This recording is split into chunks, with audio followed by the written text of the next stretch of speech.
Some very exciting news, ladies and gentlemen, for all strategy fans out there. The Settlers are back.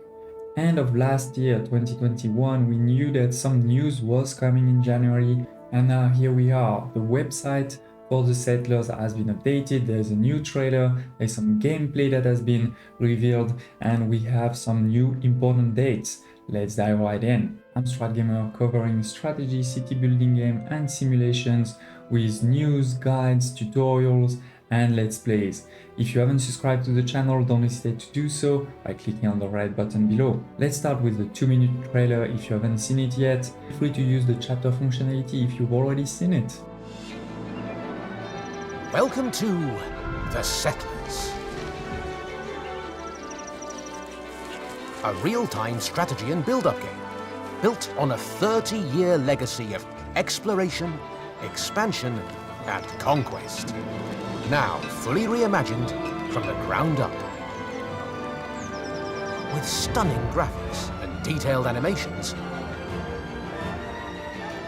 your settlements have never been so rich in detail and full of life. Explore breathtaking landscapes. Discover ancient ruins and mysterious, untouched territories. Or seize strategic outposts. Choose between 3 new factions, each with their own unique playstyle and appearance.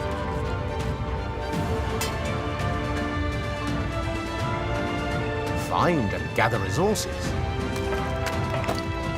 Shape transport networks to improve your economy. And craft the tools and weapons needed to expand your settlements. New specialized settlers now open a world of possibilities, enabling you to fast-track constructions. Survey the land and uncover precious resources. Expand your borders, and even steal from your enemies. Train and upgrade your settlers to overcome even the toughest opponents in a deep, story-driven campaign or across thrilling multiplayer battles.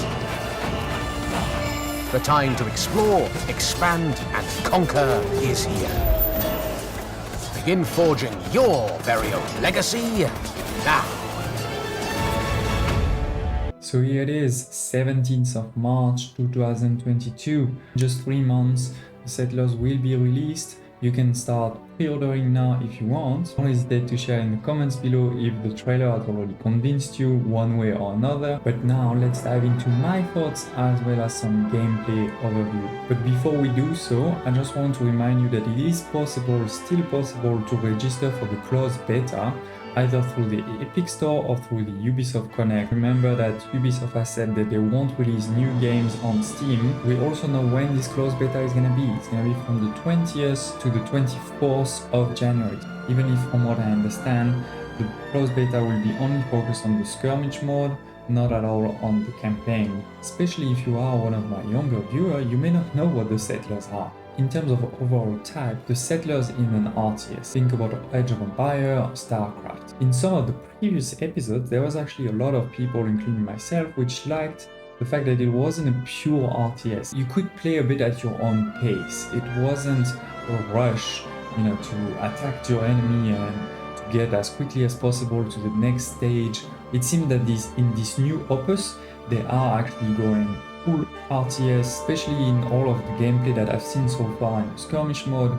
There is really a big emphasis on speed. Pure RTS fans will probably love that direction that they're taking, while pure city builders fan may actually not enjoy that. This is the Settlers having a lot of similarities to the recent Age of Empire 4. This is a title that took a lot more time to be released than planned. It's trying to keep everything that was working with the franchise, build on a brand, but at the same time give it a fresh take. Similar to Age of Empire 4, you also have different factions. Age of Empire 4 started with 8, here we're only starting with 3.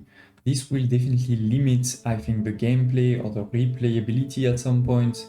Talking about replayability and various game modes, From what I understand, there is a basic tutorial. I've also heard a few people saying it is very basic and not really diving into the complex mechanics. Then there is a story-driven campaign. It would be interesting to see if it's focused on one of those 3 factions, or if you can play all 3 factions, if there's like 3 different sort of campaign inside the campaign. Also how long the campaign is, what difficult it is, if there's different, difficulty level. That would be quite key for me to see if this game has some legs to stand on. And then on top of that, of course, multiplayer's mode up to 8 player, that's pretty good. As I said, there are 3 factions, the Elaris, the Maru, the Jones. They will each have some small bonuses that will, play to your strengths, like reduced cost of farms, or one new type of soldier or different type of soldier than the others. But overall, from what I've seen so far, they're not that different. You can see that you build in a sort of grid form. The kingdom is also limited by frontier that you can expand with some of your engineers. You need engineers also to build, to steal. Like all game like this, you will have a number of resources like your wood, your stone, tools, but also weapons. You need to build the weapons, and when you have weapons, then you can build troops. There's also events on the map that you can explore, that you can exchange resources on. Something a bit interesting, but also to show you that it's a lot more geared towards speed, towards RTS than city building, is you have resources like food, but your people don't actually need to eat it. There's not like different tiers of population that needs different type of food. It's just this food is used to accelerate the production of your weapons, for example. And similar to the Age of Empires series and other RTS like this, you need to quickly expand on the map. You need to find those gold deposits, those iron deposits that are spread across the map. Take control of them, protect them, maybe with some troops or with some towers. The goal is basically control of the map to be able to crush your enemy with an overwhelming force. And this is one thing that may separate actually the Settlers from Age of Empires series. The Age of Empires series is very built on the triangle of strengths and weaknesses, meaning an archer is very good against infantry but very bad against cavalry. A spearman is very good against cavalry but very bad against archer, etc. They have one strength and one weaknesses with counters unit. In this one, it seems to be that the number of units is quite limited, and therefore the goal is really just more to have as many as you can and do a bit more of a macro push than a micro management of your troop during the battle, which in some way is good for, let's say, the more city builders fan who don't want to micromanage their fights. But at the same time, as we said earlier, the game is clearly going in the direction of RTS fans, so why not go all the way, in my opinion, which may lead to some interesting battles where there's more troops on the battlefield. There's more things that seems to be going on, but also maybe less strategy.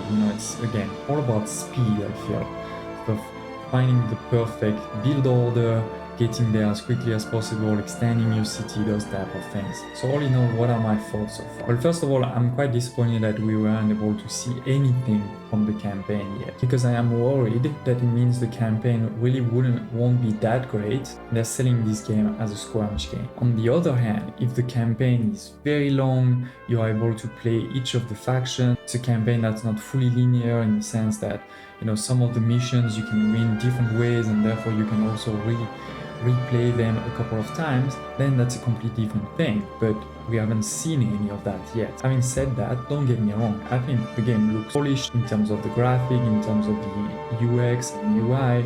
It is pretty good. And one big thing I can't tell you either yet, which is super important in an RTS, is how balanced it is, right? If one faction is way stronger than the other two, if one type of troop is way better than all the others, then everybody is just gonna build that type of troop type of thing.